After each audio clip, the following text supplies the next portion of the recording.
All right, folks, so let's keep going here in part 2. So 2 to the exponent 4 to the exponent 3. What does that mean? Well, I know this might look a little complicated, but this is essentially your base.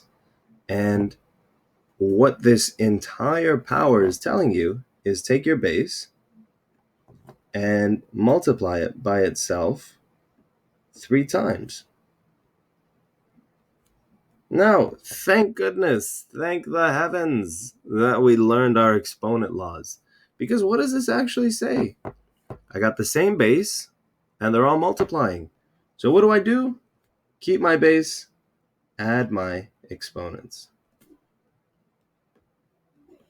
So this can be simplified to 2 to the exponent 12. Using that same logic, over here, this says, take your base of negative 5 to the exponent 3 and multiply it by itself twice. Well, use your exponent laws. You'll see you have the same base. They're multiplying. Therefore, you can add your exponents.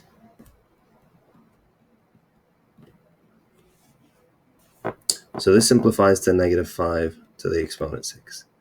This is a really cool rule. This is actually called the power of a power rule.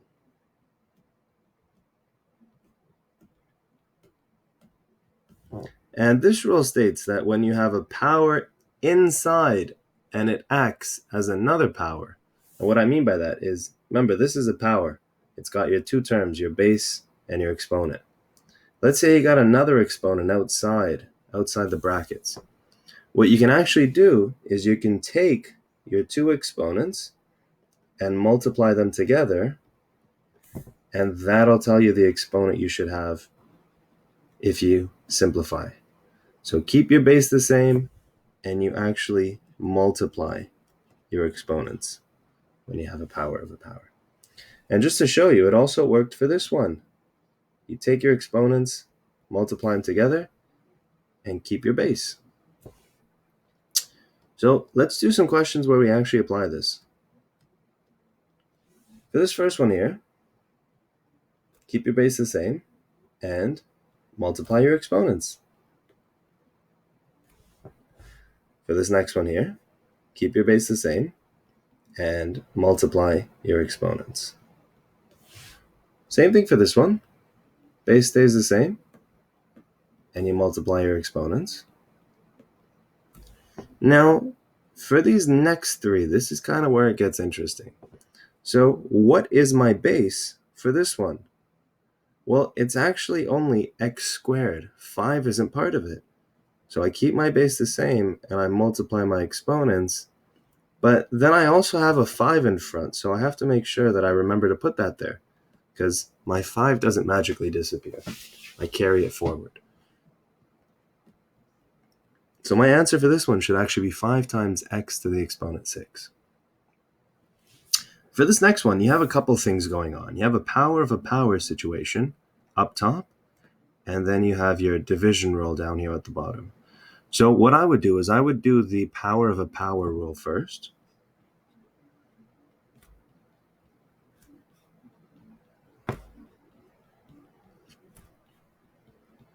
And now that I've done my power of a power rule, I would use my division rule.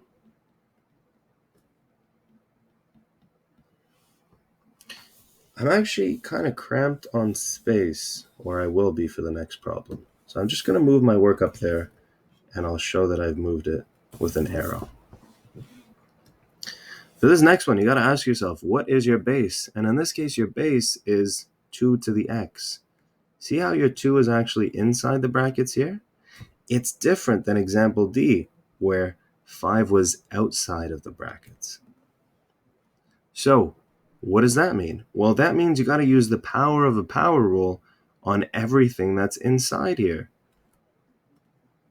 So, this kind of confuses a lot of people, but the way you think about it is every single thing that's inside of this has to get that exponent of 3.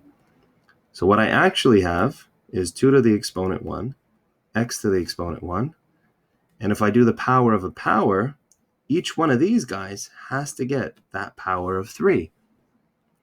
So my answer is actually going to be 2 to the exponent 3, x to the exponent 3. And we can simplify 2 to the exponent of 3. That's actually 8. And I would leave x to the exponent 3 by itself. And that would be my final answer. So what I'm going to say, folks, is this problem typically confuses a lot of people because they forget that this 2 also gets that power of 3. Don't be one of those people that gets confused. Make sure that you keep an eye open for problems like this. Let's keep going. Let's see what else we got here. All right, so they're asking us to simplify each expression. We'll do a couple of these together. I got my division rule here to start with, so let's go ahead and do that. And it looks like I have my multiplication rule going on here, so I can straight up just add that in at the end there. And if I simplify, 10 minus 4 is 6, 6 plus 6 is 12, so this should be 7 to the exponent 12. Now, I did it in one step, but if you did it in a couple of steps like this, let's say this was one step,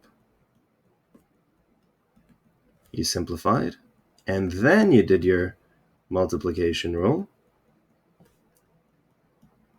you would get the same thing. So you could either do it in a couple of steps, or you could do it in one step.